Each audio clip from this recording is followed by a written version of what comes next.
Welcome back, ladies and gentlemen. Oh, I just didn't quite have myself there, but we got it now. There we go. Welcome back, ladies and gentlemen. It is Thursday, January the 24th, 2019. It's another Technical Alpha podcast, and we've got a doozy for you. Do we? I'm just saying that to hype them up. Oh, okay. Setting the expectations. I don't want to set them too high. I don't want to say, it's the greatest podcast of all time, although it might be. You never know. Some people like to think it is. So much of this cast is winged, you never know when it's going to be the next fire Technical Alpha podcast. It could just come out of nowhere. But welcome back, ladies and gentlemen. Hope you are all doing well, whether you're watching us on YouTube, live here on Twitch, or catching us on the way to work, or maybe on the way home, on that commute. Out there in those big cities where it's okay that you spend 3 hours in a car just driving to and from work. If you're ever wondering why my ass is still in Halifax, now you know. Dude, I get angry. When I used to work in Dartmouth, I got angry about a 40-minute commute. I'd get angry about a 40-minute commute too. But you're gonna sit here and be like, yeah, I live just on the outskirts of Toronto, and I work downtown, and my commute is 2.5 hours. No, it's not. I literally live on the streets of Toronto. Yes. Sleep at the back of the building I worked in, just so I didn't have to do that. I'd rather go into crippling debt and buy a $2 million frickin' shitty condo in downtown Toronto. Yes. So I didn't have to commute 2.5 hours to work. Exactly. It's a whole lot of nope. It's like a third of your life is spent in a car to go to work. Fuck that. Fuck it. I could do it for like a short period. I remember when I was in construction, we would have to like drive out to, I don't know, like sometimes it was like closer to past Truro or closer to New Brunswick or whatever. And I used to drive that 91 Honda Civic, which was just not a good time, period. You might not even call it a car anymore. Yeah, it was the Fred Flintstone vehicle. Yes, it was literally because your feet could go through the floor. Yes. With that giant rust hole. Whenever there was garbage, I used to just open the floor mat and throw it through the car, and it would go down the highway. I shit you not. Yes. There was an actual rust hole about that big underneath the floor mat. So, yeah, That's a anyway. feature. And I mean, we used to drive. It was about an hour-and-a-half drive. We used to get there. We could get there in about 45 minutes from speeding. And even that was like terrible. Salty. Terrible. Especially after a long day's work. Yeah, you just want to go. You just want to go home. You know what? My aunt did was she looked at it and said, "You know what? Fuck all that noise." Because they lived in Williamswood, so the commute was 15 minutes just to get to the city limits before the journey to Dartmouth. Right? Yes. So she would leave, and she said, "All right, look, the office opens at like 7." Even though we don't really technically start work until 8 o'clock, 8:30. She said, fuck it. She left the house at like 6:45, 6:30 to avoid all the traffic. Yes. And all she does is that because she was there early, she would pack up and leave like the 45 minutes or an hour early because she was there starting her day earlier and avoided all the traffic on the way home. Amazing. And said, you know what? It sucked getting up a little earlier, but my God, was it... Worth. 100% worth. Worth every minute of it. Yes. Mr. Black, how was your week? It was a week? Yeah, actually, this is... Happy birthday that's right. to Yeah, I turned 32, so my birthday... That was the most on notes I've had in a long time. I didn't even hit that flat. That was good. Yeah, no, it was a good birthday, just streamed. You played Riven. I played Riven. Kale and I are going to start doing that later at night. I was vigorously masturbating the entire time you were playing It's Riven. actually a really solid game that holds up today.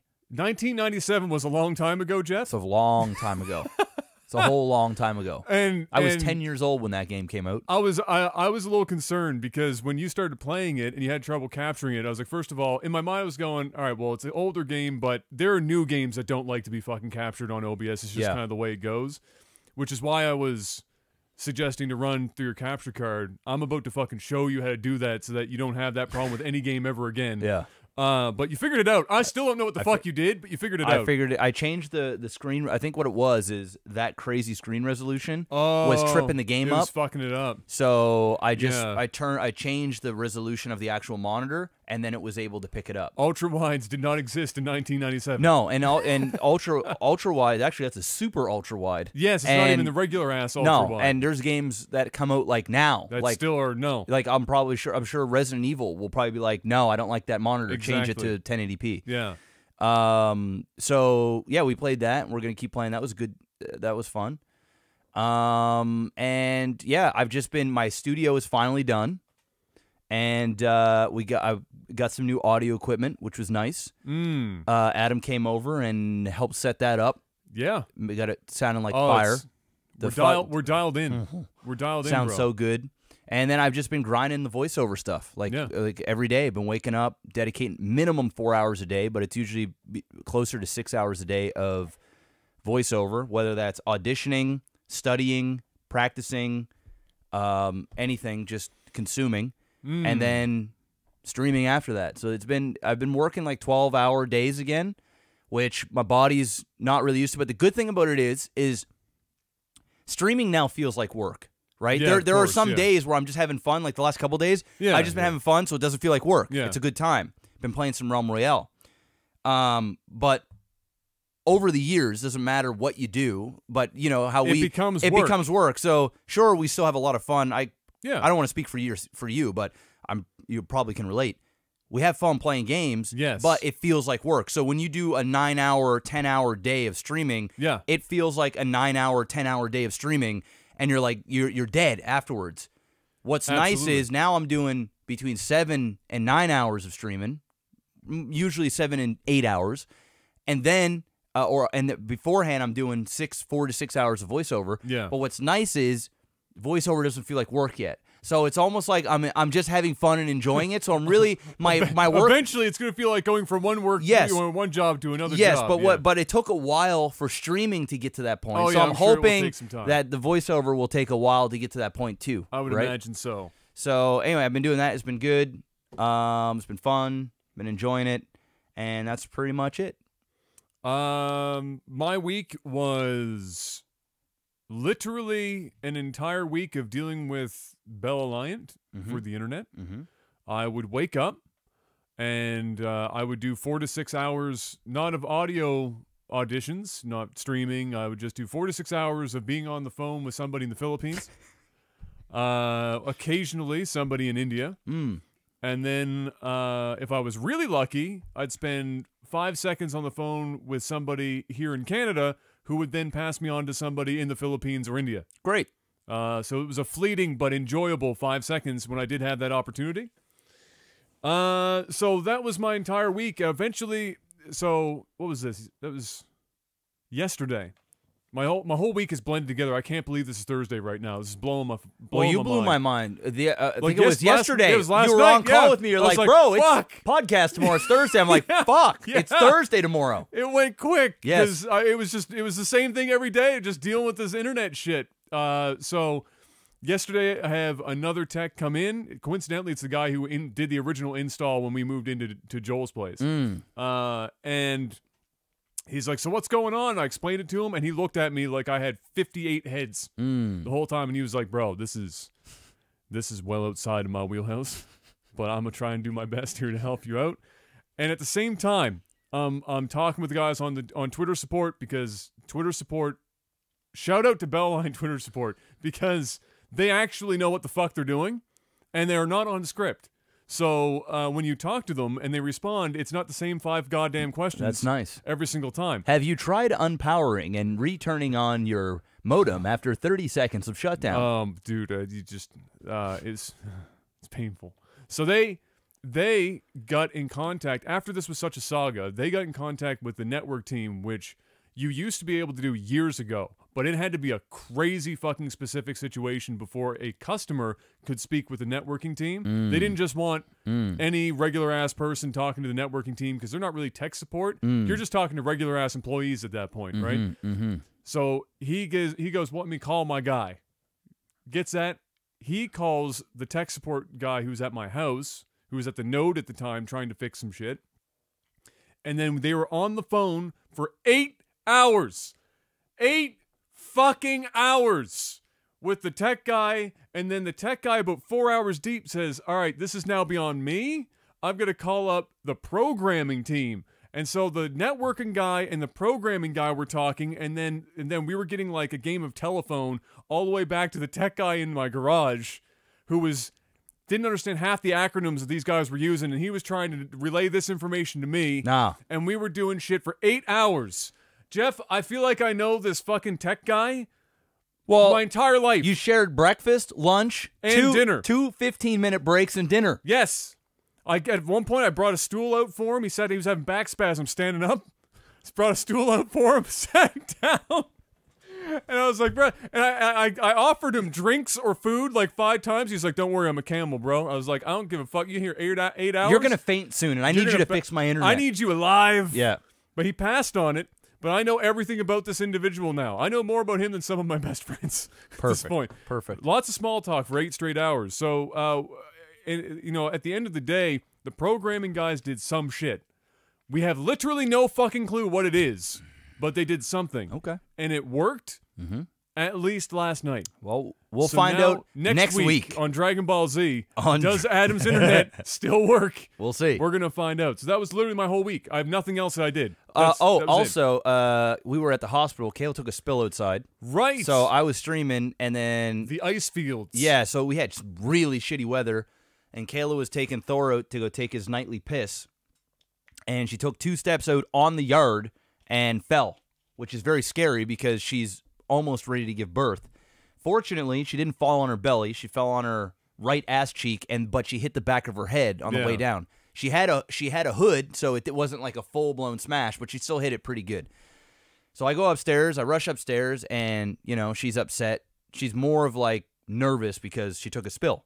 Absolutely, as you would be. So I was like, do you want to go to the hospital? She's like, no, I should be fine. I'll lay down, take some Tylenol or whatever. Yeah. So I kept, after every game of Realm, I went upstairs, check on her, make sure she was okay. Yeah. Every time she's okay. So I did that like every 15, 20 minutes. Yeah. And then she comes downstairs. She's like, I want to go to the hospital. So, okay. Fuck. All right. Fair ball. Fair ball. I mean, we waited. We waited. Let's go. So we go down to the hospital. Fortunately, so we've been down to the hospital twice. One time she was having Braxton Hicks contractions. And pretty common. Yeah, they're very common. But she had never felt them before, right? And, it's moms, the same every time somebody gets the Higgs contractions, the moms like, go, it's time. Yeah. Ha ha. So we go down. Both times we went down, there was nobody down in the fucking pregnancy ward. So we get right in. Let's go. Unfortunately, when you take a fall, you don't go there. Well, no, you do. Oh, you do you still go there? But unfortunately, when you take a fall, they hook you up to the monitors to make sure the baby's heartbeat is fine. Right. Make sure the baby's moving around. They monitor a bunch of different things. She had to piss in a cup and do all this. But what they have to do is they have to monitor the baby for 4 to 6 hours. So I walk in, she's like, and I'm just standing up, like, I'm thinking we're gonna be there for 15, 20 minutes because nobody's down there. They're gonna do their things, and I'm standing. We got you a room. She goes, get comfortable. I said, why? She said, you'll be here for a while, and I'm looking around, and there's nobody, and I'm confused as fuck. And she goes, yeah, we're gonna have to monitor that for 4 to 6 hours, and I was like, oh.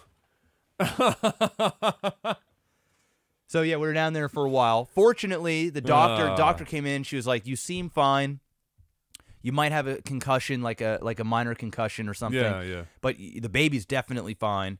So what we're going to do for you, instead of monitoring you for 4 to 6 hours here, we're going to go by from the time that you fell. So we were only there for 3.5 hours. Oh, well, opposed to 6 hours. Oh, yeah. Still pretty shitty. That's pretty brutal. So yeah, then that was fine. But everything's fine. Good. Baby's fine. She's fine. Everything worked out. And yeah, we're due. She was 37 weeks yesterday. So who knows? This might be the last podcast of me not being of me. It could be if you're not being a dad, on the early side. Yeah, or we could be another week, or 2 weeks, or 3 weeks. It's gonna happen anytime in the next 3 weeks. Anytime in the next 3 weeks Could be happening right now. Oh, fuck!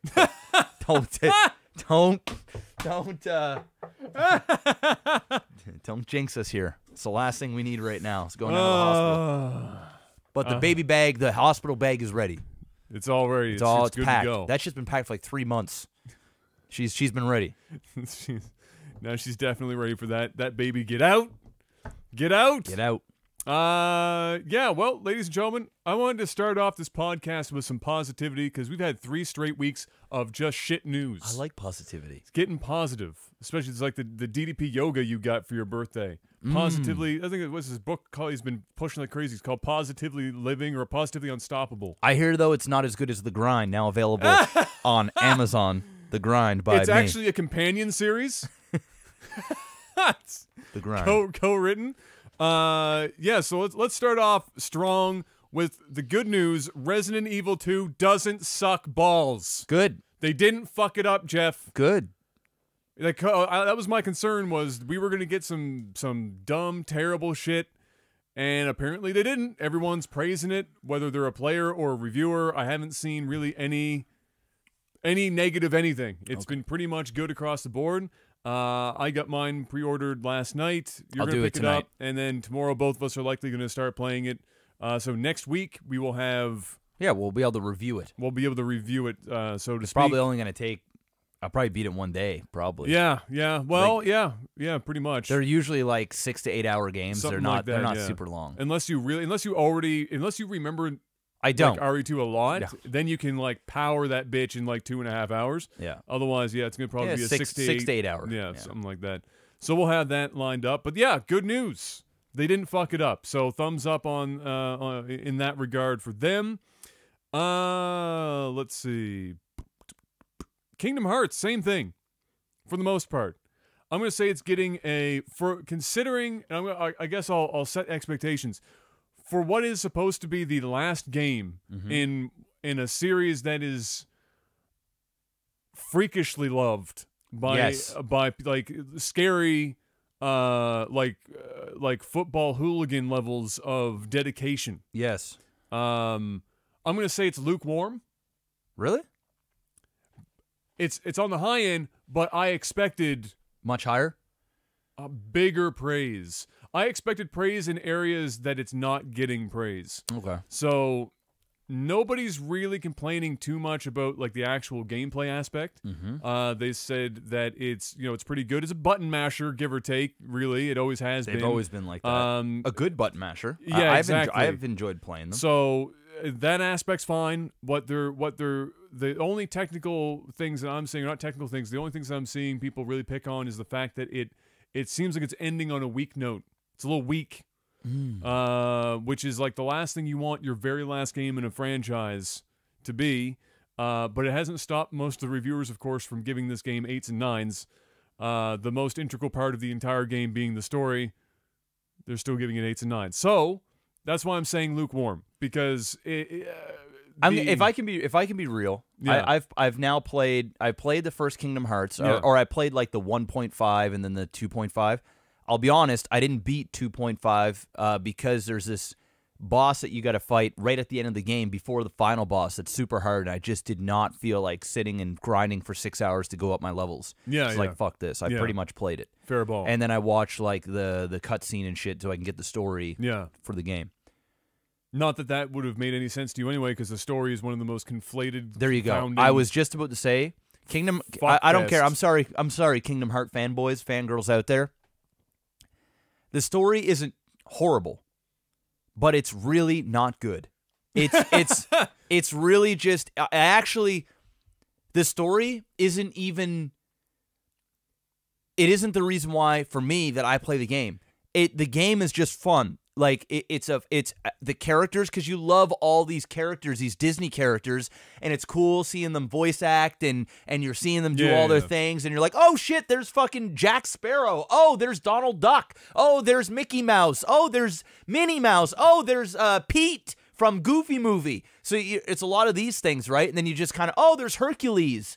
You do all the Little Mermaid, wonderful, but the story in itself is really not good. It's not good. Well, how good could it possibly be trying to fucking combine all of the characters that you just listed? Final Fantasy characters. And I don't think they ever actually attempted to, in the story, give an honest to God reason as to why all of these characters from all of these universes are connected here? Yes. in any way, shape, or form. Yes. Like, so I don't actually think this is my hot take on it, even though I've never played any. So this is going to mean people are going to be like, well, you can't, just whatever.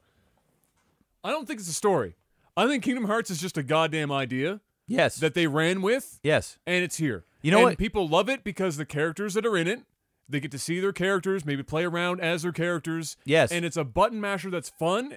That's it. it. And a universe that you're familiar with. And so it's that's an idea. That's why. And so, if people give the game an 8 or a 9 and the story's not great, well, the story was never great. So, as long as the game play holds up and they advance the controls and stuff like that, and you get to see all the characters that you love, then sure, I can see why people would still give it a high score. And people that are complaining that it ends on a low note, I mean, it's more Kingdom Hearts story. You know what Kingdom Hearts is like? It's basically the best way I could describe Kingdom Hearts, because I've played it, in terms of story. It's like when you have a dream, and there's shit happening. And you don't know how you got from one spot to another? That's literally it. Yeah. It's like, oh, I remember you in my dream, Adam. Yeah. And Mr. Miyagi was there too. And Yeah. this guy was there. And then we were like on a ski hill and we were like going down, and then fucking Barack Obama was there at the end and he said something, and I love Barack Obama. And then all of a sudden we were in Africa and we were running with zebras and shit, and it was fucking wild, but we were having a blast. And then all of a sudden I was a Dragon Ball Z character and I was fucking flying in the air and shooting Kamehamehas, and there was this really bad dude and it was crazy. That is literally Kingdom Hearts. It's just a bunch of random awesome that makes no coherent sense for the most part. Yeah. Or it's so convoluted that you lose whatever kind of sense they were trying to make. So and it's for kids on Yeah. top of that. Yeah, it's So for kids, yeah. and it's the game is so out there and it's for kids. So as fuck. The kids don't know what the fuck is going on. They're just like, oh, goofy. Yeah. Oh my God, it's fun. They don't care about the story. It's Disney. So that's it. That's literally that's the Kingdom Hearts. So sure, I'm sure it's fun. Yeah. That's it. I digress. My hottest of takes is that next to Grand Theft Auto 4, the entirety of the Kingdom Hearts franchise is the most overrated thing in gaming. He's throwing it. There's Nico Let's Go Bowling, and then there's Kingdom Hearts. You know what? That's it. I'm gonna piss off even more people right now. All right. I Hit think Zelda is one of the most overrated franchises in gaming. Period. That's a good thing Gabs isn't in chat. Well, I just she'd have an aneurysm right off. I just do. I'm gonna be that fucking guy. I'm gonna be that fucking guy. I think it's over fucking rated, and not saying because it's a bad game or a bad franchise. No, it's just overrated. overhyped. Yeah. It's over fucking. It's like this. It's like no. It's no to me. It's no. Yeah. It's no. I played Breath of the Wild. Tried to give it another chance. It's a no. It's like, no, this isn't even the Zelda that I thought was overrated before. It's like a worse version of the Zelda that I actually like. Zelda hasn't been great since wherever Link to the Past is up there. That is an amazing game. That's amazing. Ocarina of Time, overrated. I'm saying it. And I mean it. Sorry, Oxy. I have a different take on Zelda in where it started losing its way. I actually think that I'm on board with Zelda all the way up to Skyward Sword, and that's only because Skyward Sword forced you to use their shit motion controls. Fucking goddamn garbage motion controls. Whee! Otherwise, I'm good with all of it. I don't think Ocarina of Time is overrated, especially if you went back to 1998. It was definitely not overrated in 1998. Not even goddamn close. It was the best game of 1998 on a minimum on consoles. 1998 was a heavy-hitting fucking year in gaming. It was a big gaming. I don't know when Mario 64 came out, man, but 96. Okay. Majora's Mask, also very good. Grab that Donkey Kong 64. Third one to your left. Oh, you want to know my take? Donkey Kong 64, that game's overrated Oh! as fuck. You know what game's better? Banjo fucking Kazooie. Full stop. Really? I love me the DK rap, though. And I like the fact that it forced Nintendo to use that fucking weird ass expansion pack shit because that shit's just weird. I felt like it was the future when I put that. Yeah. When I felt it was like the future when I swapped that out, it was like I was taking the brain out of the fucking N64. You were. And just plopping in a new one. Yeah. You couldn't even play the fucking game without it in there. No, Wouldn't it needed even boot up. Needed that Wouldn't extra even boot up. memory. He said Banjo is better. Yeah, Banjo is, but you know why? Because Donkey Kong 64 we had this dope SNES format, and we don't really know how we're going to turn it into a 3D adventure. Yeah. So we're going to take the Banjo formula and we're going to paint it Donkey Kong and call it a goddamn day. I think it was. I mean, I did play Banjo. I didn't beat it, but I did play it as a kid. I think the reason why I like Donkey Kong 64 so much is because it reminds me a lot of Mario 64. It's a very similar. Instead of collecting stars, you're collecting bananas. You've got open worlds, like and instead era? of going through paintings, you're opening up these almost like gates, like these jail cells or whatever that you can go through. It was it was the standard progression 3D adventure platformer. I love DK64. I played and beat DK64, but I don't twice. think DK64 is overhyped. Like it's not praised. It's not like one of these games that people, when an N64 discussion comes up, it's not even in the top 3. Like people aren't like, usually you hear Ocarina of Time. Yeah. You hear a Mario 64. Oh, you're not. You're it's not like, wrong. You're not wrong. So in terms of hype scale, we're even Banjo it's not talked about. Overhype is the wrong word. I still think it's considered to be. But I guess it depends on what your definition of overhyped is. For me, I just think people think that DK64 is better than it really was. So if there's a difference between and you could make a degree of severity there of where overhyped is basically it's a game is thought to be better than it really is. DK64 is obviously on the scale. It's down here somewhere. Yeah. GTA 4 is off the goddamn chart. That's just, yeah. It's in another friggin' area code. Yeah. I just think DK64 is the people that love it for a reason. It's a great game. It's fun. I just find the people that love Ocarina of Time, they hold it at such a high, and I get it though because it's nostalgia. It's the game back in the day. They loved it. It's incredible. And you know what? I think it's overhyped, but it's not. I don't think it's a bad game. By any means. No. I think it's, and I bet you back in the day when it came out, it was what you're saying. And that's like the big challenge is when you say a game is overhyped, and anyone, I'm not saying you specifically, but anyone, if you say it's overhyped, the only context in which you can say something is overhyped is was it overhyped when it came out? You can't because anyone who played it in 98 or 99 or 2000 is still going to praise it the same as they did back then because they played it in 98, 99, 2000. Yeah. So is it overhyped right now in terms of people that love the franchise who played it back then telling somebody like yourself, go back and play it? Of course it is. Yeah. You can't go back and play it. There's barely Nintendo 64, aside from Mario 64. No goddamn game holds up on that console. Mario 64. It was the first console that started the 3D adventure, the 3D platformer. Yep. So there was a lot of fucking jank-ass shit on the 64 that didn't hold up. PlayStation gets a bit of a pass because so much of it was RPGs and turn-based stuff and not as complex what was going on. I mean, you go back and play Crash Bandicoot. Oh. Fucking bad, bro. Thanks. No, I'll pass. But SNES, because it was like second/third generation 2D shit. Yeah, they had mastered. Oh, that shit holds the up. art. You could play. So it holds up, right? Yeah. But this was the first 3D. Yeah. That was a new venture. So yeah, for sure. But I think Mario 64 is the greatest N64 game ever made. Well, and nobody. I can get behind that. Nobody complains about Mario 64. No. It's like one of those things. It's like, yeah, it's hyped. Because it's hyped. No, it is absolutely. They're incredible. Especially since it was a launch title, and right? People still love it and play it today. Of course. It's like the most beloved speedrun game you could play. I still think, we both agree Breath of the Wild is overhyped as fuck. Oh, yeah. I think it's a good game, but it is, one for me, it's not a Zelda game. Okay, so yeah, it's not.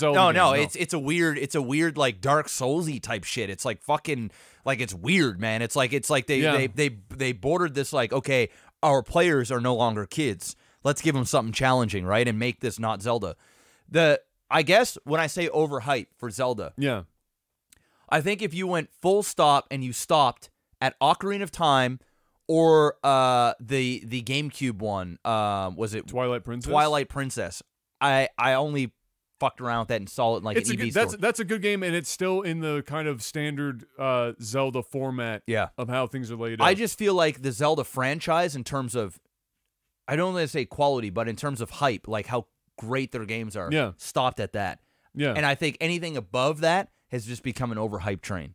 I think anything below that, they had the track record. Not only was it for the NES, the SNES, or the N64, they're incredible games. But hey, I'm not a Zelda fanboy, or I'm not even a Zelda fan, really. Yeah. So you take it with a grain of salt. Which is why when you play Breath of the Wild, Yeah. in the back of my mind, for somebody who was a Zelda fan, there was, in my opinion, there was a higher probability chance that a Zelda fan wouldn't like Breath of the Wild than somebody who'd never played Zelda before would enjoy Breath of the Wild, because it was so... That's why I thought I was going to like it. It did not represent Yeah. previous Zelda titles to such a crazy degree that I thought that Zelda fans would be the first one to jump off the bandwagon. Dude, they jumped on that shit. But they jumped on it. Sold like so a I motherfucker. misread that like crazy. But it's still, for me, when I played it, in the back of my mind, the whole time I played it, I didn't feel like I was playing a Zelda game. Because you weren't. At any point You in were time. using Link. I mean, the Link And that was was there, and occasionally you saw Zelda. More often than not, it was annoying because it was the blood moon. It was like a cutscene every time the blood moon came out. Oh my God, Link, the blood moon's rising. This is the 88th time you fucking heard this from me, but we're gonna show you the cutscene anyway. That was it. And then all the rest of the story, it was like you had to use the pictures, hunt for the fucking story. Yep. And depending, because it was their first real foray into completely open world, which is always difficult to stitch a story because people can tackle different areas in different orders depending on how you gate them, you could be missing vast swaths Huge stuff of information that you get a cutscene that everyone gets. Yeah, you're like, regardless of what you do, and you're sitting there going, "What?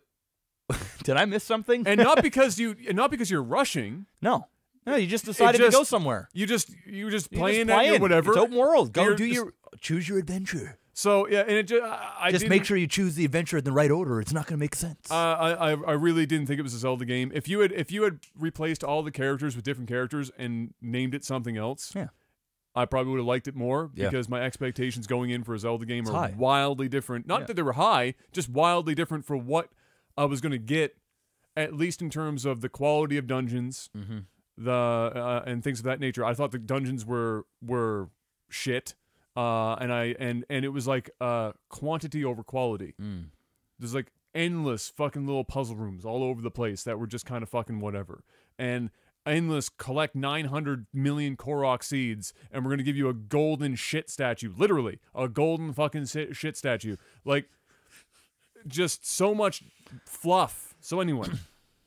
I don't know how we got there. We took a but hell we of got a there. tangent. Hey, whatever. It is what it is. Cuphead. That's a goddamn good video game. It's a good game. All right. Beat that one sitting too. Fire video game. Last DLC is coming up. It is called The Delicious Last Course. Good name.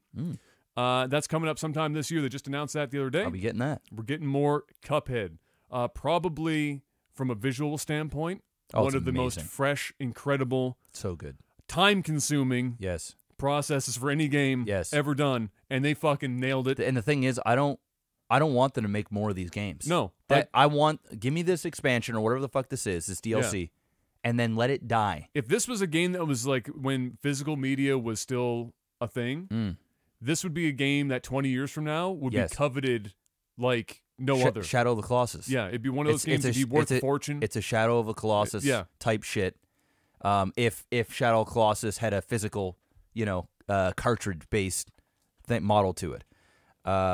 It's amazing. If you guys haven't played Cuphead yet, go download that shit and play that game. Oh my god! It is just it's a feast for your eyes. It's just and even if you don't, go and find the kind of docu-series stuff they have on YouTube to show you how they did it, animated and did the. It's crazy. Fuck, it's crazy. Everything you see is hand drawn. Yeah, it's nuts. It's nuts what they did. The whole damn thing. It's impressive. And it translates like that could have gone so wrong in so many ways. It looks so good in so many ways. The controls are so fucking tight. Everything is amazing. It's a great game. Some Cuphead. I'm buying that. Get it in your life. some other good news. We're still on the good news hype. We're eventually going to get to the shit, but we're still on cloud 9 right now. Okay. Anthem. You know, they've been having a couple of those Yes. closed little events, okay? Yes. Everything that I've heard from within my circle Yeah. and the stuff that I've been hearing from like press and things, just whispers on Twitter and stuff, Fire. all positive. Yeah. I've been hearing the same thing. All positive. Yeah.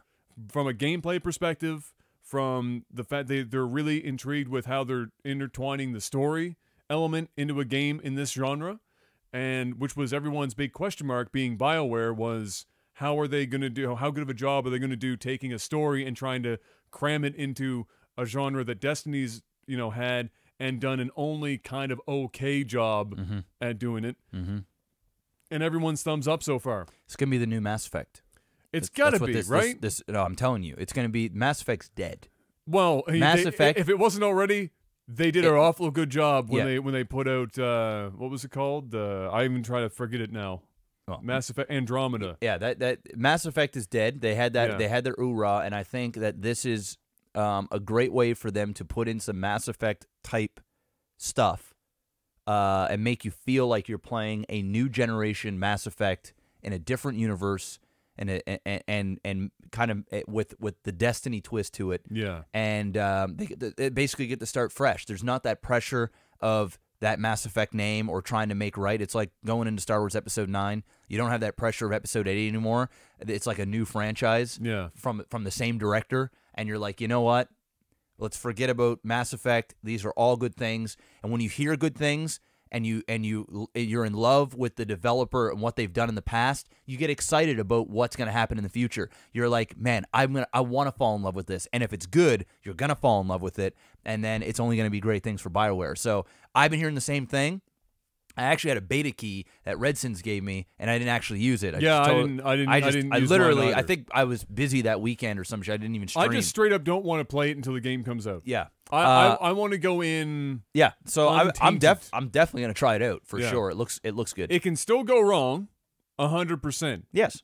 But the early impressions seem to be positive. It's good enough. And that's better than it not being positive. That's right. And in a time where everybody's super negative and they want to just fucking kill everything. Yeah. And only positives coming out of it, that makes you feel real good and creamy on the inside. Like, I don't need Anthem to do anything hugely revolutionary with this shit. Not suck. It just needs to be better than Destiny and not suck. Just be good. Yes. You can give me some regurgitated shit. Just make sure it's good shit. Yeah. That's all I'm asking. Yeah. By the sounds of it, it's what we're getting. And that's what we're getting. So let's go. Here's the biggest out of nowhere RKO from the gaming industry this week. Farming Simulator 2019 has an esports league. I saw that. It's a $250,000 prize pool or some shit. €250,000. Oh, that's like 400K Canadian. So, what the fuck? Let's go. Is going on over there? Damn. So that happened. The way I found it out about it first is Aos, who's a troll son of a bitch in my community. He goes, he's like, Adam, when are we playing Farming Simulator? Or are we getting a team together for this shit? And I just thought he was joking. And then later on that day, I'm on Twitter and I see it pop up on my timeline. I went, you have got to be fucking kidding me. This is genius, bro. It is genius. This is genius. Do you know how many copies of Farming Simulator these motherfuckers are going to sell? First of all, do you know how much they already sell of Farming Simulator? A lot. Dude, there are a lot of people. I played Farming Simulator a couple years ago. I played it too for a bit. It's pretty fire. It's a fun game. Considering you're literally... You're farming. Doing almost nothing. Yes. It is. You're cutting crops. It is funner than it has any right to be. Yes. It should not be that fun. This is genius. And they've thought it out pretty well. I don't know if you looked into it. I didn't look into it because it was stupid, but I didn't look into it. They thought it out pretty well. So it's not just like, who can get to X objective in the thing, faster than the next. It's almost as if you were doing like the farming Olympics in real life. So things like stacking, let's say hay bales or some shit, things around the farm in like a microcosm, and then doing teams to do that kind of stuff. Gotcha. And not necessarily like this, big, long, drawn out, because people are like, your first reaction is, how in the fuck are you going to make this You're going to do into an esport? 72-hour marathon of us playing this game? So it's kind of crazy And you know what? I want to watch it. Dude, I'm going to watch the shit out of this. The watch it. commentary alone would be worth dude, they need 2 comedians on there. Yeah, Fucking kill it. They literally need 2 funny dudes. This better not be overly serious. Like, they better not come on here and be like, some really analytical dudes that are like they need 2 dudes from Saskatchewan that are also kind of. They need the Letterkenny guys. They need LAGTV. No, we would not fucking do that well. We do not know enough about farming to pull that shit off. Exactly. Exactly. I'd be like, yo, he needs to get that hay stuff and he needs to put it over there and stack it very neatly. Because, damn, the cows are hungry. Oh, my goodness. Adam, do you feel like burgers? Because there's a lot of beef out there. Yes, Jeff. And make sure it's medium rare. You got a pail? Because I'm going milking. Are you sure that's an udder? Why are you milking a horse, Jeff? Don't put that in your mouth. Don't hire us. Don't hire us because it'll be a fucking disaster. Don't hire us. It's terrible. The cringe is very real. That's it. We would be all over Reddit. Fucking it'd be done. It would either be the greatest thing ever or the worst thing ever. It'd be like Ninja New Year's Eve trying to get people to floss. Yeah, floss. No. Yeah. Don't do it. You know there's going to be a floss reference in that casting at some point. Better be. It's going to happen. There better be. It's gonna happen. So that happened. And I don't know when exactly it's all starting. I didn't look that deep into it, but I want to know. I'm going to watch it on Twitch. And I'm going to watch it. I'm going to watch the shit out of that on Twitch. It's going to be like the goddamn Super Bowl. Yeah, I'm going to watch it once. I'm going to watch the grand finale or whatever the fucking finals are. I'm going to watch the shit out of that, and then I'm never going to watch it again. But it's going to be amazing. Yeah.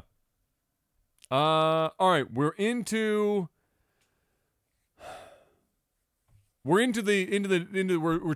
into the bit of the negative now. All right, let's get into it. All right. So, first one. This is a really odd story. Definitely a first. So, there's a dev called Ammo Box Studios. And they had they developed this game, and they lost an investor that was enough money that they needed a publisher to help with the final costs of really getting this game out, marketing budget, stuff like that. Mm-hmm. So, but this was kind of a distributor, and this was up at the end, of where everything had just come together, and it would have been fine, but they lost that last bit of money, so they kind of rushed to find a publisher, and they found one. It was a British publisher of some description. I can't remember the name of them off the top of my head. But the name of the game is called Eximius Seize the Front Line. It's a top-down kind of dealio, if I'm not mistaken. Mm-hmm. Anyway, they ended up... So the game goes up on Steam. What is this game called again? Eximius Seize the Front Line. Okay. Doesn't really roll off the tongue.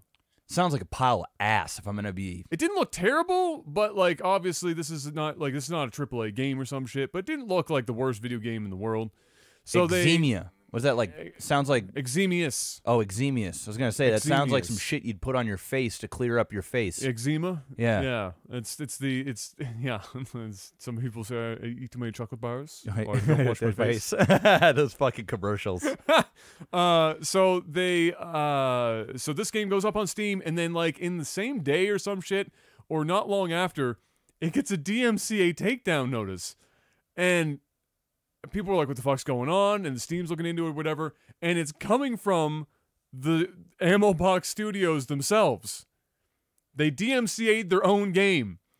And why? And that was the question, was what the fuck is going on here? And as it turns out, the publisher that they had signed on with to distribute the game and all that shit weren't paying them. Oh. Anything. Oh.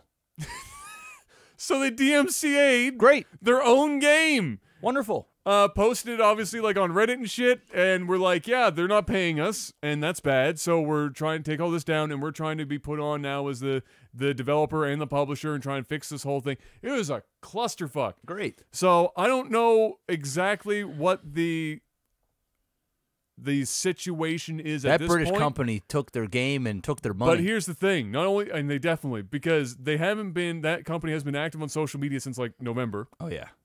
and they cut their phone line. Oh.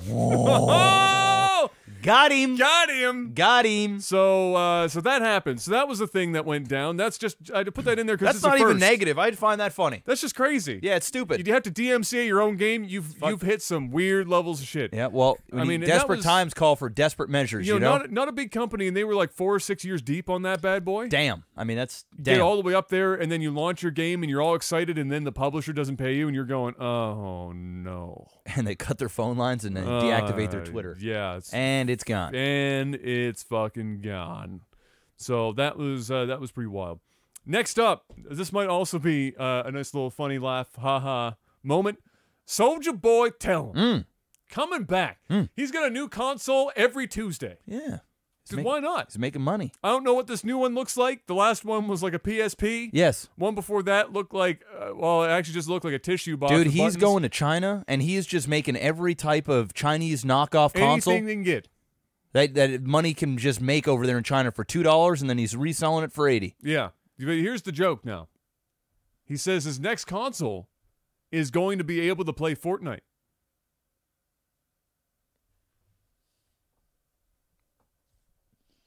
You know what? You know what? I'm rooting for Soulja Boy.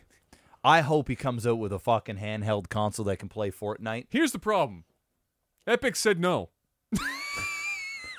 You know what though?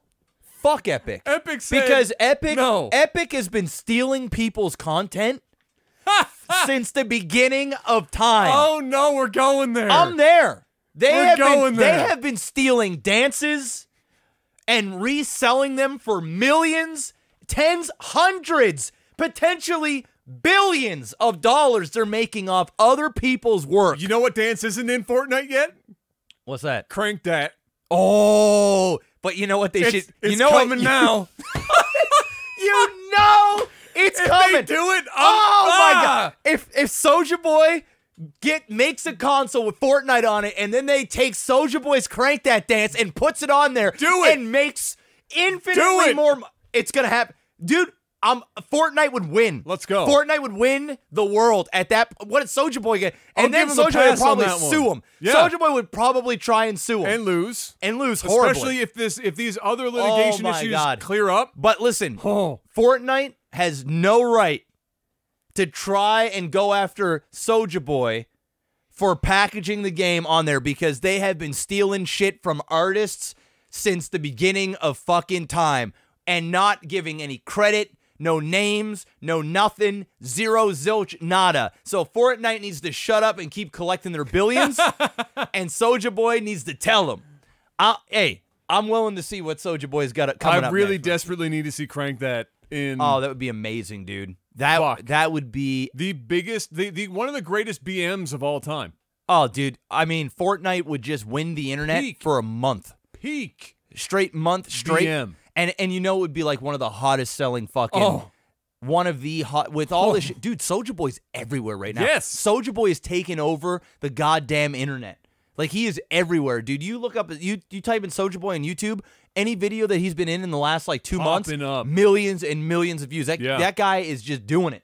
Everybody is reviewing these consoles. They have millions of views.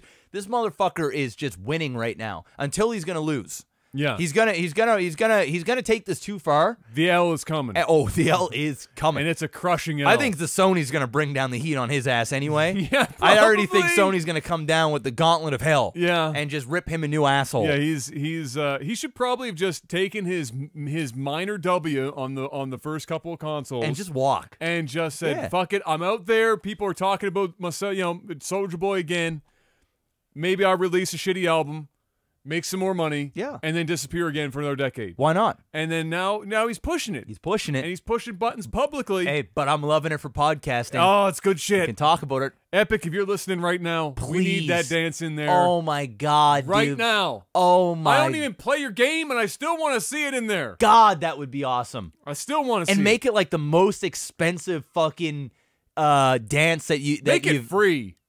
Oh, that'd be even worse. That'd be like, bitch, we don't even want to make money. Make it free. We don't even want to make money off your shit. Epic Games, tell them. Oh man. Dude, or not make it free.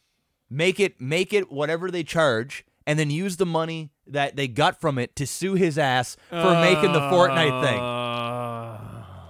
I mean, who's going up against what's his face is going up against Fortnite right now from Fresh Prince? Yeah. For the Carlton dance. Alfonso, whatever. He's suing something or Fortnite right now. something. Yeah. He's not going to win that shit. No, He fucked up on camera. He when fucked he up said on that camera when he said he took from- it from somebody else. Yeah. Yeah. If he didn't say mind that- you, it's a heavily modified version. Yeah. Was it Chuck Berry? Yeah. Chuck Berry. That's right. And so, it was a heavily modified version of a Chuck Berry dance. Yeah. But it definitely originated from, and you can't say that shit on camera You and can't then say- expect that shit expect to that- fly. Yeah. It ain't gonna happen. He fucked up there. Yeah. We're gonna see what's happening. Alfonso Ribeiro. That's his name. What else do we got? This was a weird one. It's going to sound worse than it is. That's why I added a little bit more context on the other end, but it's still a bit of a weird choice. And I had this, I tweeted this out. I said it was another one of those classic. I use it whenever I can because it still makes me giggle on the inside like I'm 10 years old. So it's a bold move, Cotton. Let's see how it works out for him. It's one of those moments. Mm-hmm. Cyberpunk. Pretty big title coming. Huge. Pretty big developer now. Yep. Project Red. The lead writer and creative Saw this. director. Yeah. Leaving there to go to Blizzard. Blizzard. Now, let's clarify. His writing job at Cyberpunk is done. And it's not uncommon for lead writers to finish their work there for the game and then move to some other project because what are they going to do? Sit around in their fucking ass for 5 years while the game is being developed and not make any money? Yeah. No, their work there is done. Well, and on top of that, they've got a lot of hype behind him right now. Exactly. So he's his market value? Oh, his stock is up. Very up. Huge. And it's just very... The money must be real fucking good because right now, from the outside looking in anyway, Blizzard is not a place that you might necessarily want to plant yourself for a long term. Maybe he's only going to be there in a development capacity for like a short period of time. You know, if he's going to write something for him, he might only need to be there for a year or so and then bounce out again. Yeah. But it was a weird... Of all the... Like, there hasn't been a positive press from Blizzard's side. Until now.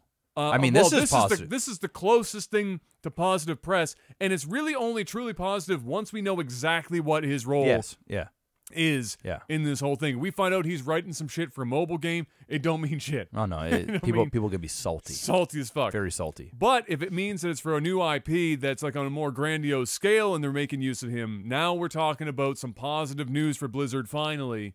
So yeah, that happened. What's your take on that? Do you think he's in it for the mobile, or is he in it for something else? I don't think so. I think it's going to be something else. I think either he's going to be working on a new IP, or he's going to be maybe working on the next Diablo, something a little bit more deeper, because I don't think they're going to bring this guy in to write a quick little fucking blurb about a new hero in Overwatch. I think they probably have that shit covered, and it doesn't require in-depth. I think this guy is obviously a universe builder and a I don't know his work because I haven't played it. I haven't played this game, right? So I don't know, but it looks to be very well thought out and out there. So obviously Blizzard knows something, and he wants to be part of it. There's no way in fuck that this guy's good name on a game that's hyped up like this is going to a mobile. Is going to go to a fucking mobile game. It's just not. He listen. The amount of stupid that happened at BlizzCon, where they come out and say, "Oh, well, everyone's got phones," and we're going to announce this mobile Diablo game. That's levels of stupid. Yeah. The next level of stupid is to be one of the hottest writers in gaming with some of the most hype ever. Yeah. Where your clout right now is on a different level. On a different level, to the point where you want to go and work on a Blizzard mobile game when Blizzard is getting shit down their throat. Somebody opened up with vice grips and held that shit wide open and has been just manic dumping down their throat because of mobile. For months. And now you want to go over there for that? Hell no. No. This guy knows something that's going on. And it's probably a new IP or it's the new Diablo. I'm telling you. It's got to be. Yeah. It's got to be. You know what? And for me, this is good news. This is good news for Blizzard.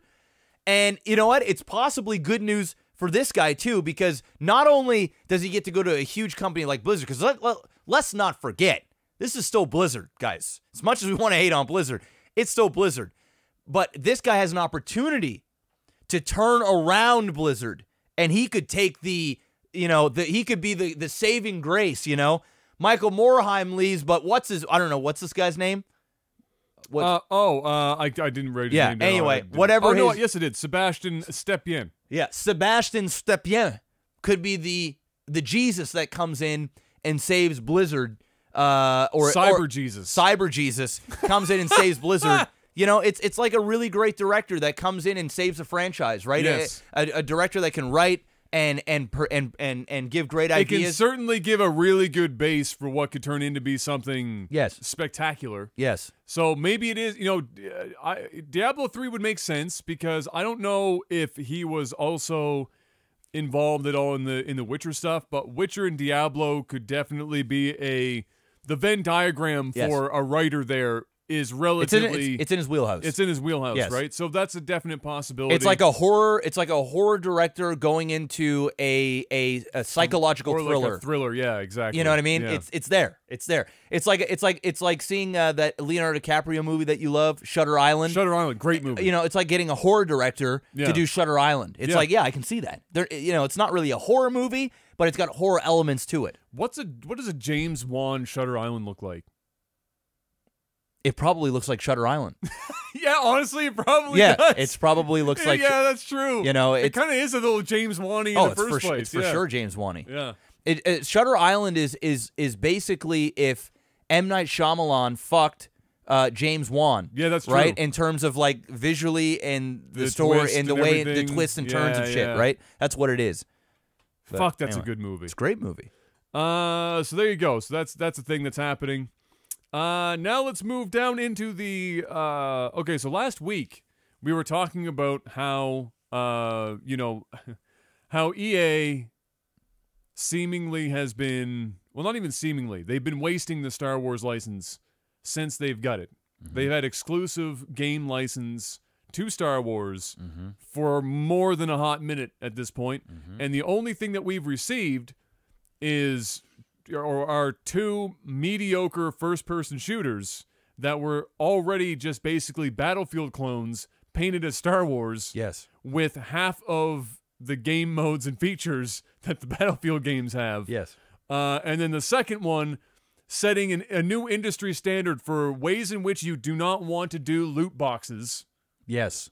Oh, that was horrible. And that's the show. That is what they have done with the Star Wars license. Mm-hmm. And so we were talking about that last week. We were. After that happened, not that anyone really watches this podcast, but the whole fucking world started talking about how EA is wasting the Star Wars license. And it's gotten more and more. Why can't we get those views, man? Come on. We can't get the shine. Jesus. We were on that shit early. We're the hipsters. That's right. I told you we should have got V-necks on that T-shirt. Mm-hmm. Would have made more sense. Mm-hmm. But that's been more and more of a talking point. So some interesting things have come up in the last week. Some people within the the reporting industry and whatnot have talked with people inside, and we're getting glimpses as to what's really been kind of going on, or hints of what's been going on, and why we haven't been getting anything but dog shit out of that Star Wars license for such a long time. For example, people inside Visceral's struggle, and Visceral was the company that was doing the open world Star Wars game, I believe, that we were talking about last week, that got canceled. Yes.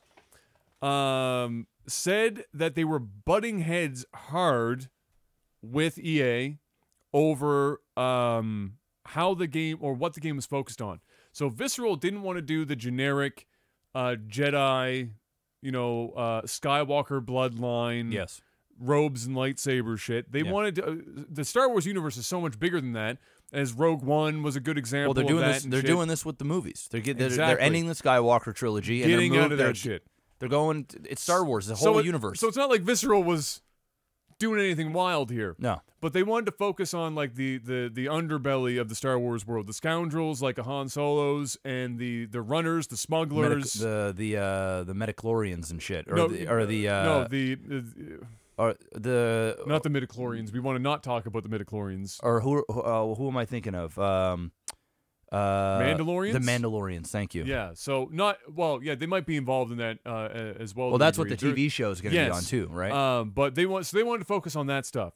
There's a lot of good writing you could do with that shit. Yes. And a lot of good gain that could come out of that. Mm-hmm. So that was what they were going with, and they were butting heads hard with EA over this because EA kept going to these meetings and going, yes, but and they'd bring up like the consumer surveys of like, what do people associate with Star Wars? And it's like lightsaber, Luke Skywalker, Chewbacca, Darth Vader. Like one of them was actually quoted being like, where the EA exec was like, yeah, but where's Chewbacca? And then they stopped and went, well, he's not here. Mm-hmm. Said, all right, that's a problem. And so they butted heads so much, and eventually, obviously, they butted heads enough where and it's gone. And so is Visceral. Yeah. So that's unfortunate to say the least. So that's a look on the inside there as to why is that EA keeps looking for that kind of shit. And in a follow up to that, KOTOR 3 has been apparently attempted to be pitched multiple times now internally, and every time it's turned down. And the takeaway from all these meetings has been something along the lines of FIFA Ultimate Teams makes us $1 billion a year. Mm-hmm. Where's your version of that? And if you don't have whatever the fuck that is, they just don't care. Yeah. And that's the show. They're in it for the shareholders. They want to invest as little bit of money, and they want to have the biggest amount of return. They don't want to put in quality. So they don't want to give the fans what the fans want. Because it is in their eyes not going to make enough money. But here's the scariest thing for EA that I don't know if they've actually realized. I'm sure they must. They're not that stupid. But if FIFA Ultimate Team, which is they can't do that forever. They're going to get fucked on that because they're basically like the loot box thing, and it's going to happen eventually. If you look at their income. If you took out FIFA, the company folds.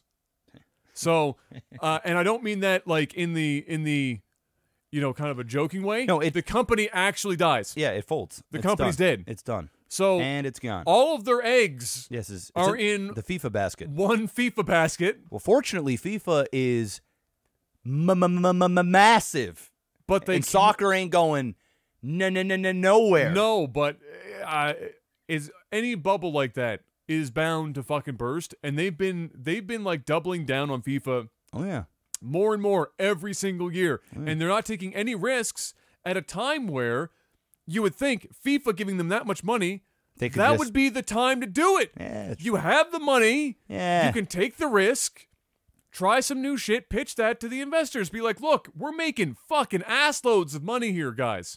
If we were going to put out our feelers to find the next big thing that could make us maybe not $1 billion, but make us a good fucking return, this is the time to do it. Not when this starts downtrending, and now we get, and we just start putting out shit to try and find something. Now we do it. Yeah. But they're not doing that Welcome shit. to corporate. Welcome to the big world of corporate. With one of the most lucrative fucking licenses on Earth, and they're still fucking it up that bad. Mm-hmm. Rip. So there you go. You got some inside views as to what's going on there, with the EA Star Wars license. I think Disney needs to strip that shit away from EA. Like now, because what are they getting out of giving exclusivity to EA at this point? No idea. They're getting absolutely dicked. There might be some other big deal, right? There might be. I don't know. I have no idea. It must be a huge amount of money that EA has paid them for this, because they're getting no. In fact, we already talked about this many podcasts ago when Battlefront 2 came out and the loot box scandal was happening. Disney came in and said, "Fuck off." Yeah. You're actually making this really bad for us right now, so stop it. Mm-hmm. And then they had to change the loot box stuff, and it was only when that happened. So I don't know what the fuck is in it for Disney at this point. Might be stuck in a contract, right? You never know. Buy them the fuck out. Could be just waiting. Yeah. See, it's Disney. Yeah. See, the thing is, I just don't think Disney's too worried about their video games right now, right? They got, it's the Clone movies and Wars, TV show. TV shows, movies. They got a lot on the go. The Disney theme parks, all that stuff. I think the video game shit is sort of on the very, very back burner of what they give a fuck about right now. So they might just be waiting it out until that contract is up. But who knows? More bad news for Star Wars. Yeah, that's unfortunate. But hey, I'm just happy to hear that they still keep trying to pitch KOTOR. Yeah, it's good. Just keep going. Keep going. Eventually, it'll fucking happen. Just think of that $1 billion KOTOR idea. Exactly. Whatever the hell that would be. Sell the game for $1 billion. Done. That's my $1 billion Somebody idea. will buy it. More memes from Twitch. This week in Twitch news. Twitch put out another feature that I'm going to assume literally fucking nobody was told about, and they were just tossing the shit out there. And I can tell you that nobody would say that it was a good idea, which is probably why they did it the way that they did it. I don't know if you've heard about this. Is that the one at the end of the stream or something? They have other streams or some shit? So when you end your stream, this fucking window thing pops up and says, would you like to watch one of this person's VODs? Or would you like to watch another stream in this game's category? And like they have a featured fucking streamer there. Even if you're setting up to raid somebody or host, that shit's gonna pop up. They're using your channel to curate other channels that you don't have any fucking control over. So most people vet the people, unless it's on a whim, that they host, because they don't want to just send their fucking people to some Adam, random shit. Hold up. So what you're trying to tell me is this. Okay. When I go and do my ASMR streams for for comedy, we go. Absolutely. and I shut that bitch down, Yeah. there is a high probability that one of those ASMR chicks is going to be recommended from my channel. 100%. And Amaranth is going to be there. In her underwear. Although underwear is optional. She's probably going to be peeling a banana. With her throat. In a non-sexual way. And of course. Non-sexual. Of course. It's actually it's a vocal exercise. She's getting into I don't acting. think this feature's going to stay. I think it's going to go. I noticed it. And I didn't even know what the fuck was going on, but I noticed it and I was like, "What the fuck is this? This is fucking weird." Anyway, I don't want How in the fuck does anyone at Twitch come up with a goddamn idea that the fucking the stream that you are now piggybacking that doesn't get a say as to where their viewers are getting pointed? How did anyone go, yeah, that's a good fucking idea?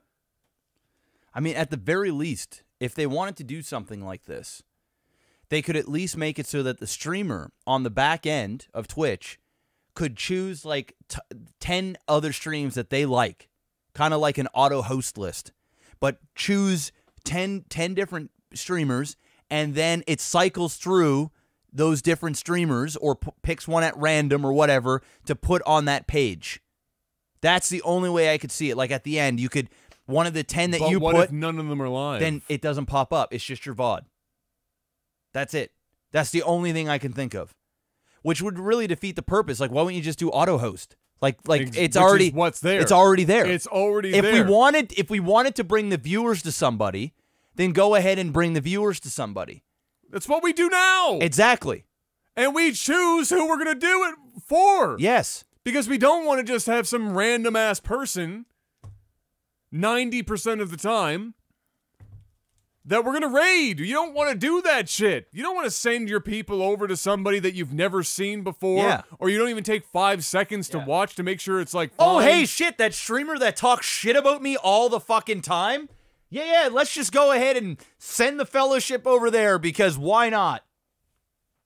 Let's just do that. It's like the Ninja thing. Yes, it is. It was like when they posted the ad on everything. It's like, hey, let's promote this channel. You know what they're doing, on bro? everyone. You know what they're doing, bro? They are poking. They're seeing what they can get away with, man. It's little fucking shit, but it's big shit. It's little big shit. You know what this is? YouTube does this too.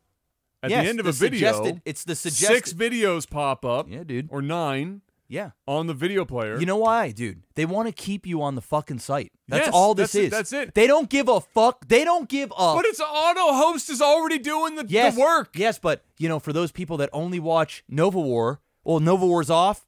I'm off Twitch. Back to YouTube. Now it's, hey, why don't you watch this person? They want you. Do you like tits, Jeff? I do. Then do I have a stream for you? Fuck. You know my weakness. I gotta click on that thumbnail. MILF decorates Christmas tree. God damn it. And it's fucking the end of January and I'm still going. Snapchat's free until the end of March. Oh, fuck. I gotta hold that Twitch Prime for this bitch. Yeah, dude. I noticed that shit. And it was funny because the other day when I went offline from Realm, it showed some other random dude. Like, I even see it on my screen. Like, I shut the shit down, and then on my back end, I'm like, what the fuck is this? Like, I'm like, wait, what is this? Who is this person? On somebody's stream, he was live, and it popped up while he was still live. Whee! Which is obviously a bug, but it's just it's just the hilarity of it, right? It's like, what the fuck? Come on now. It is what it is, man. So there's your Twitch news. It's always for great. This week. That ain't gonna last, bro. I've seen people like hard bitching on Twitter about it. Why don't they just, no, it's. I'm not. No. It's gonna be funny though when you're playing Fortnite and they're like, "Hey, why don't you go watch a Ninja?" And and who do you fucking talk to, right? Because everyone you talk to that works at Twitch, you know what the answer is every goddamn time? It's not my department. Exactly. Yes. Every one of them. Yes. It could be the goddamn human resource department. You go, hey, I'm looking for a job at Twitch. I'm sorry, it's not my department. Try go to the website and there's an email list. Find the person you need to get to.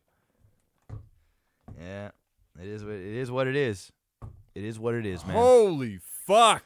I'm just waiting for the time where I just wake up in the morning and Twitch just turns on my PC and tunes me into Ninja for me. I'm just waiting. And then auto links my PayPal account so that I can buy his merch. Oh, shit. Just fuck it. I've been waiting for a Ninja headband my whole life. Yeah. Just auto buy it for me, Twitch. Just take it right out of my paycheck. Just make it happen. Just deduct it right off my paycheck. Just do that. You know what also kind of bothers me is, even as a viewer, there's another feature that kind of bothers me even as a viewer. I could be watching somebody who's on my follow list, so somebody that I want to watch anyway. And while I'm there, if another person that I'm following goes live, it pops up on your top right in the fucking chat window. And I didn't see that. Yeah, it pops up in the chat window in the top, like at the top bar of the chat. And it's like, hey, Man vs. Game. I'm like watching you, and it's like, hey, Man vs. Game just went live. Want to get the fuck off this channel and go watch them? No, I'm fucking watching Jeffrey! No, he doesn't! Twitch! If I wanted He's to! watching me! If I wanted to! Dude. I'd go there! Dude, so I tuned into Man vs. Game stream for the first time in fucking like a year because he was gone for like a year. And I tune in. And this legitimate, and Man was being serious, bro, when he did this. He said, hey guys, he said, it's good to be back. It was literally, I think his like first or second stream back. And I tune in. He was playing. Maybe he was playing Smash. I don't think he was playing Smash Bros. He was playing one of those Dark Souls like games or whatever that he loves. Yeah. And I love Man. Like I watch Man. Like he's the type of dude great. that you just listen in the background. He's entertaining. He's entertaining. So anyway, he starts talking about, and he's getting a bunch of subs come in, and he said, "Hey, if you guys are new here, go ahead." I think it was during Smash Bros. And he said, "Hey, if you guys are new here, go ahead and hit the follow button. I'm going to be streaming a lot more consistent now and shit." And he's basically letting people know, like, "Hey, I'm back. Like, go ahead and click it." And he said, while you're at it, and I'm paraphrasing, but this is literally what he was saying. While you're at it, unfollow those other people that you follow, so that you're. And he was being fucking dead. He basically was like, "Yeah, follow me." And basically unfollow these other dudes because I'm going to be on more consistently now, and you're going to want to watch me anyway. And he's basically saying, because it's come to the point now where you're following 500 channels. It's true, yeah. And there's so much, and you get buried in the fucking shit you're following. It's true. And most people now, like the big streamers, you're following Summit, you're following, Ninja, you're following Shroud, you're following Lyric, you're following Soda Poppin', you're following all these big. At least one of them are on at any point in time. And then you're like, there's a list, right? And the list and only goes fuck the bottom. It's getting to the point now where you look at a category. Yeah. You're in fucking say you're playing Fortnite. Yeah. You're on page 7. Yeah. Okay. Now under the follow list, you're on page You're not 5. even on the fucking front page of your followers. You don't even know. Your followers don't even know when you're alive. You don't get the notification when you go live 75% of the time. And then when you're just on Twitch's homepage, you're following so many people that you don't even know that the streamer that you want to watch is on unless you go directly to their fucking page. So Man was like, fuck all this shit.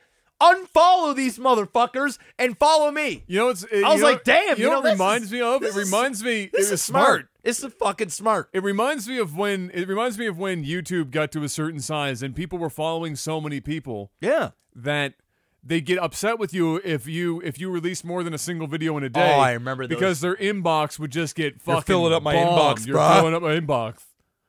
Because they're following like 80, 500 channels. Yeah. And say you're following 100 channels and 25 of them put up a video. Yeah. That's 25 fucking video, and then you just get buried anyway. Yeah. That's what Twitch is. That's literally the show. And so Man straight up said, go, and I thought he was joking. I was like, no. Oh man, he was dead fucking dead serious. Just bro. Go ahead and unfollow them because dead serious. You probably don't watch him anyway. And now that I'm back consistently, I was like, damn, and I'm paraphrasing, but that was literally what he said. I'm like, damn, this guy's fucking smart. I need to start doing, hey, hit that follow button, and while you're at it, unfollow everybody else but Technical Alpha and NovaWar. Yep. That's it. That's it. 3 channels that you follow. Hashtag small streamers. Hashtag support small streamers. That's it.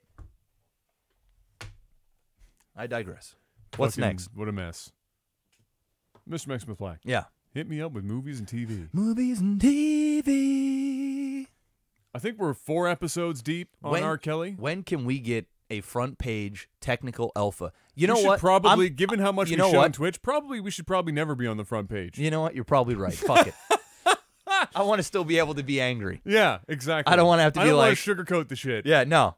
Staying true. Exactly. Fuck it. Fuck them. Jeez. But, get on that front page, you get like thousands of viewers, man. It'd be great for... I mean, we could sell out a little bit. Like, you know what? Twitch is just doing... You know what I really love? I really love that new feature that when you when you stop your stream, that it directs you to somebody you have no idea who it is. I think that's so great. It makes it so that... Whoever came up with that needs a raise. Dude, it's an amazing... You know what else was... is amazing? IRL section. I think that, dude... That was like the smartest business decision ever. You know what? I haven't seen a pair of tits in months. You know what? But it gives those ditzy blondes and those ditzy brunettes and those hood rats something to make money where they just, it just gives them an out to make some really good cash. Exactly. It just does. And I think that's just really honorable. Supporting them almost as well as the bra they're not wearing. Exactly. I just think that was just amazing. Fuck me, man.